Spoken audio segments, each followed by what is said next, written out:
All right, I would really like it if you respected my time, so I can do you a great service. I've been working hard. Thank you. So for this afternoon session, if you haven't guessed, we are going to talk about how community helps you grow past yourself to see the value of all people, treating them with respect and dignity. So here's a quick refresher on the passage in Luke from this morning's session. On one of the days, while Jesus was teaching, some proud religious law keepers and teachers of the law were sitting by him. They had come from every town in the countries of Galilee, Judea, and Jerusalem. The power of the Lord was there to heal them. Some men took a man who was not able to move his body to Jesus. He was carried in on a bed. They looked for a way to take the man into the house where Jesus was, but when they could not find a way to take him in because of so many people, they made a hole in the roof over where Jesus stood, and then they let the bed with the sick man on it down before Jesus. When Jesus saw their faith, he said to the man, "Friend, your sins are forgiven." This reading focuses on Jesus and those in power who doubt him. However, like Valentina said this morning, there is another story that is hiding within this reading, best found from the view of the paralytic and his friends. The paralytic's friends did everything they could to help the man. They were willing to carry the man on his bed to Jesus, and when the way was blocked, they lifted the paralytic to the roof, dug a hole through a hardened clay roof, and lowered this paralytic down in front of Jesus. What was the reward? Nothing. However, Jesus, inspired by the friends and their faith in God, healed the man, saying, "Get up, take your bed, and go home." And so the man did.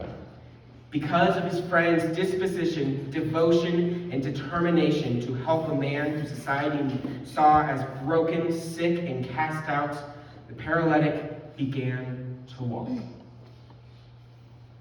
Now think, are there any scenarios like that in your world? Did you provide help on a test or a project? Help make a new best score?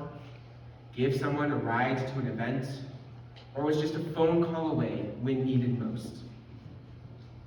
These are all examples of things we do every day. These actions are natural among Christians and align with our values and are part of being in a healthy community.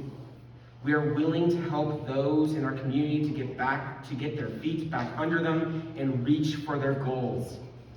By virtue, Christians are taught to treat people with dignity, respect, and kindness, no matter their political ideology, religion, or heritage.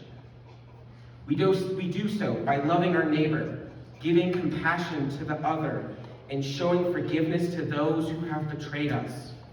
We are all human beings on this little rock floating through the vast expanse of space. While we can work with each other to achieve our individual goals, we are capable of so much more when we work as a community, when we work as one. I am friends with more people who identify along the LGBTQ spectrum than people who do not. And while I may not be a part of that and other minority groups, I firmly believe in equality for everyone, rights for everyone, and justice for everyone. While groups are fighting for equal treatment, I am there fighting with them. For one person cannot create a meaningful change. Only all of us together can.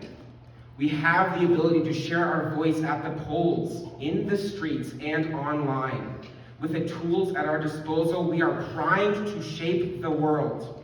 And we can only do so by displaying traits like respect, dignity, kindness, and something a little rare in teenagers, humility. I have a personal story I'm going to share. For my high school career, I've been on a competitive robotics team. We build a new robot each year that competes for points against other robots. In April, my team won the first robotics world championships, which is cool, yes, but the only reason we won is because we were a community.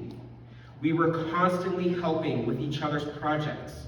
We rose to the top not by doing things ourselves, but by lifting our teammates. And when I was struggling on a project, I asked for help. My mentors and teammates always had an idea on how to get me stuck. When I was stuck, my mentors and teammates always had a way to get me unstuck and back to working. And I did the same for them when they were stuck. And when the whole team was in disagreement, nothing got done. A 3-hour project took 3 times as long and left everyone feeling separated from the community. And during a particularly difficult time, when everyone was frustrated with each other and struggling to cooperate, my mom wrote a phrase on this very sticky note that has been pinned to my wall ever since. It says, "We rise by lifting others." Something I live by and something essential to any effective mission. If we all work to lift others, we will all rise to be our best selves. So, I'm going to do something that I know you all love, which is give you homework. All I ask is that you write out this same phrase on a sticky note from your table, take it home, and do your best to rise by lifting others. Thank you.